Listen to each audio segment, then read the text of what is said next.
We're living like Larry. We're flying high, but not too high, because we're living like Larry. Boom, boom. All right. Hello. Today we are doing something special. We have a guest on our show today. He goes by the name of Irvin Jerome Miller, also known as Elastic Gyration. He is well known in the community for being pretty good at art and drawing. And he's got a pretty big ego, if I do say so myself. Before we hop into any of the questions, would you like to say anything as our guest on the show, EJ? I'd like to start off by saying fuck you. No. Ooh, Okay. strong start. I like it. Mark wasn't here to get that reference because he goes to bed early, but Seth was bringing up an old conversation from last night. I'll leave it at that. Old conversation. Very I old. have no idea what you're talking about. Very, very, very old. But that's all I have to say. All right. Well, we're gonna go to our expert interview in the field, Mark Menicella, for our opening questions. Thank you very much, Seth. So I just wanted to start, get a general feel of the land here. Could you give me 3 words that describe you? No. No, and? Probably not. Okay, That's no, three. That's 3. Probably and not. Okay. Follow-up Solid. question to that is, have you ever had a psychological evaluation to show that you are not a sex offender? I've had some that have told me that I am. Does that answer your question? Or That Probably does. That's the not. question that I had. It's not the answer I really wanted, but it is the answer I It need. is in a an sense. answer. okay. Do you have any reference letters from people that know you very well that can vouch for the fact that you are a sex offender? Like already written up? Ready to go? Or, halfway there. I'll take halfway written letter. Okay, a half-written letter. I don't think I have any half-written letters. I might be able to get some letters written if that's necessary. So to answer your question, that'd be no. Okay. And have you ever gone to prison for being a sex offender? For various things, but not for that specifically. And I've how did become you a sex get out of your offender. prison time? I've become a sex offender while in prison. Are you asking how I got out of prison? Is that what you just No, asked? how did you avoid prison time for being a sex offender? Oh, for that. Well, I didn't admit guilt to that, and frankly, the court hearing was very chaotic. I think they just kind of forgot about it. I had a lot of other charges,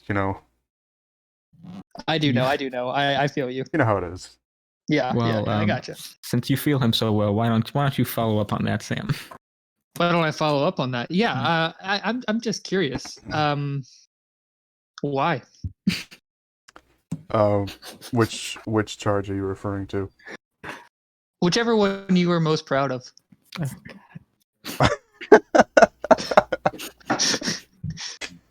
Well, the baby had it coming. Oh God. No. That's really all I have to say. I gotta admit it did make me feel happy to see the mother crying. But you do to babies what babies need to have done. And that's what I told the judge.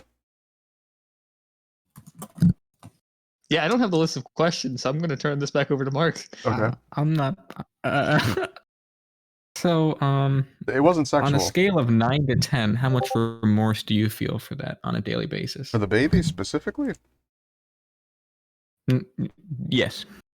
Probably maybe a 2.5. 2.5 on a You scale of can't 9 to 10. feel that guilty about the baby. Babies have very little time invested, It's not like you're destroying a final product kind of thing. But then couldn't you argue that they have more potential? No.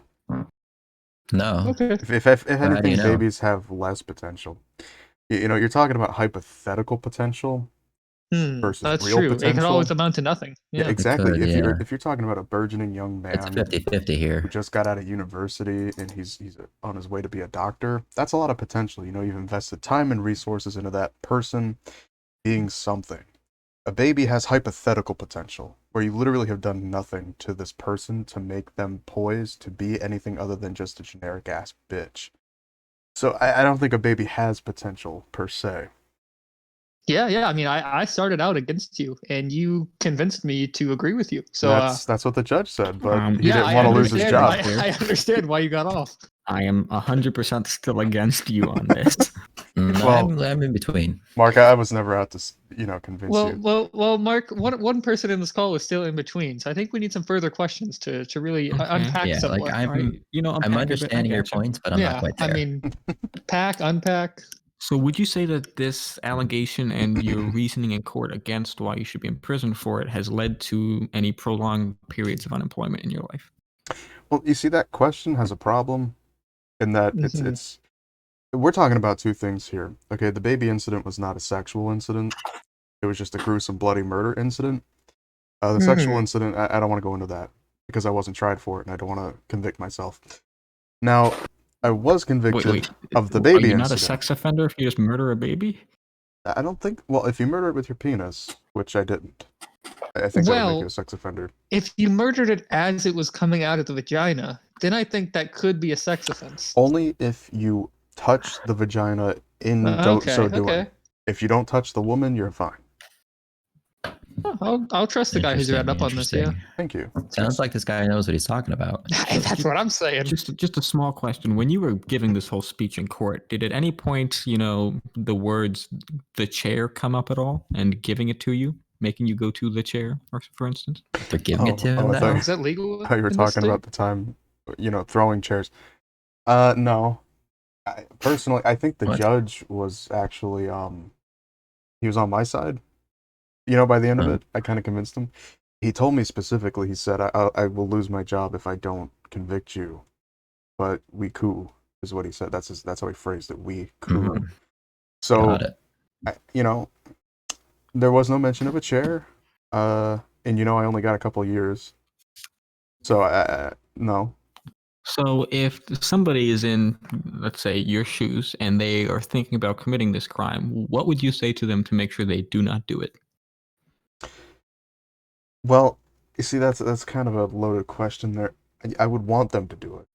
So, you still So I want me to think a tell way you to what I rephrase would that is, say? what would you say to them to make sure that they don't get caught? Well, I would say to not do it in public as I did, for one. And two, to stop recording yourself like I did. That's turns out that's admissible Yeah, in so, court. that does sound I'll problematic. give you some free publicity here. We all know that you have a book coming out titled "How to Be a Successful Sex Offender." Yeah, I'm looking forward to this. Can you just tell us a little bit about the book and some of your inspirations behind it? The book is mostly about how when you do what you know you have to do and what you want to do, that being sex offenses, how to get around this bloated, archaic system of government that tells us that that's wrong. Yeah, fuck the And government. Yeah. My personal proprietary trademarked secret is to commit crimes that are considered a larger atrocity than the sex offense you already committed. A litany of these crimes, Oh. so that by the time you get to court, everyone is so distracted as you explain to them how those other crimes were justified that they kind of forget about the sex offense It altogether. all makes sense. And if you got that silver tongue like I That's do, how Donald Trump does it. hey Hayden, let's Wow. not make this political. Yeah. We're I talking feel about like I could commit baby a sex murder. offense. Hold on. today If we don't get away want with it. political, you shouldn't have done it in public at the Capitol building. That was that's- completely just because the politicians That was go a to the Capitol coincidence. building doesn't mean the Capitol building itself is political. It's nonpartisan. Isn't it federal property? Well, that doesn't make it political either. Okay, fair enough. It's a federal crime now, baby. So, long story short, It's federal, not political. There's buy a the difference. book. Buy the book, please. I really need the money. Yeah. Oh, I already pre-ordered it, baby. Don't you worry. Oh, thank God. Okay. I am broke, so but I I will really steal a gotta pay copy. back Since this we bail consider you bondsman. such a man of moral upstanding and doing what's right, how can you vouch for the fact that your book was made in an environmentally safe way, even if it wasn't safe for the children harmed in the making of the book? Wait, what? Are you a liberal? Wait. No, I mean I understand that you have to kill some kids to get to where you are today. Mark, but you're- are you cutting down the Amazon rainforest just to make these books? I don't think you researched anything before you started this interview, sir, because my book is specifically marketed as being bad for the environment. That's a selling point. It says made Okay, from real Amazonian tree paper. There's a difference God, between that gets me fucking artisanally made riled, books riled and up. I love that. Guaranteed. irresponsibly made. Guaranteed at least 0.27 children died in making this one copy of the book. God, and the thing about that is that it's real. You know, it's It is. real. That's real Okay, statistics. but hold on. And One those of those children statistics are that going died in up making the book with was every you, edition. was it? My children or me as a No, child? no. If my research is correct here, which you did just bash, Yeah. you actually personally go and take care of a child for every book you sell. Is that correct? Well, no, that's not quite true, because the average is 0.27 children per book. Now, a lot of those accidents, come into play during the manufacturing process, in those mills over there. Now, if those statistics get a little too low, that the selling point isn't as grandiose, can't go on the news, 0.27, I do have to knock a couple skulls, throw a kid into the paper vat kind of thing. And that gets the numbers up. And on average, our numbers are going up. By the next edition, it should be up to almost 0.31, if my math is correct, which it rarely ever is. And if it turns out not to be, I'll just kick some more kids into the vat. That is a very steep up arrow on a graph. Yes. Despite your efforts, the population in this country is still growing at an astronomical level. Do you think that more people should take up your methods? Absolutely. The best form of birth control, in my opinion, is post-birth control. And it's never too late for that. Jesus. Any more questions? I have a question. Okay. It's a little bit unrelated, but sort of on the same level of killing people. Mm-hmm. A couple podcasts ago, we had Smuckles on the show, and we asked him about his stance on 9/11. I'm just curious to see what your stance is on that. Now, 9/11 is tricky for me, because as much as I hate Smuckles, I really, Of course, we all do. really cannot stomach that footage. It disgusts me to see him so happy, Right. That's all I have to say on the subject. Is that just because you don't want to see him happy, or is that because of the events in the video? Let's leave it in the air. Okay. All right. Maybe for the next book. The next, I love that. You're thinking ahead. Man of the future. Dissecting 9/11 and how to get away with committing a 9/11 level atrocity is my second book, actually. Interesting. Now let me step in here. I've been your biggest supporter over these last 13 minutes. Mm-hmm. But is that something that you want to teach other people how to do? Well, I don't see why not. This is a free country after all. Have too many children, as we've established. It's always good to get rid of a few of those, Lowers the burden. I mean, I think what I'm hearing here is that you're giving people this information, and then it's in their moral reasoning to decide what to do with it. That is accurate. It's up to them. But just to make myself a little bit more humble here, make myself a little bit more approachable. Okay. Let me explain something. I get asked this question a lot by judges and police officers and so forth, asking me about whether or not it's safe for me to disseminate this information to the general populace. And when I think about it, really, this information comes from my own mind. It's not like I discovered this information. It didn't come to me. It didn't fall from space. This is something that my mind produced. And every single mind in this nation can produce that independently and individually of their own accord. I just happen to be the one profiting off of it. So moral quandaries or lack thereof aside, the information is not technically proprietary. It's not technically solely mine. It's the information of the people. All I'm really doing is putting it on paper and making a little coin. That was one of the most humble statements that I've ever heard. Just to clarify, and we have 1 minute left. So, Mark, please close us out. You are not the Messiah? Knock the people aside? What? You are not the Messiah, is what you just said.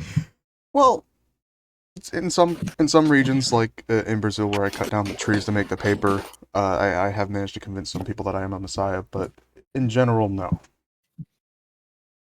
Thank you. You're welcome. Well, as always, we like to end our talks on Sexual Assault Awareness Month with a little shout out. Call 1-800-656-4673. That is the sexual assault hotline nationally. Internationally, I don't know if there's much hope for you if this man's still on the loose, so just do your best and try and stay safe. We really hope to see that line getting more calls. We really do. Before we leave, I would like to say disregard everything that man said. Would that be fuck Sam? Everybody should disregard what Sam just said. Fuck Mark. He's a registered sex offender. I never made it that far. So Fuck Mark. who are you gonna believe?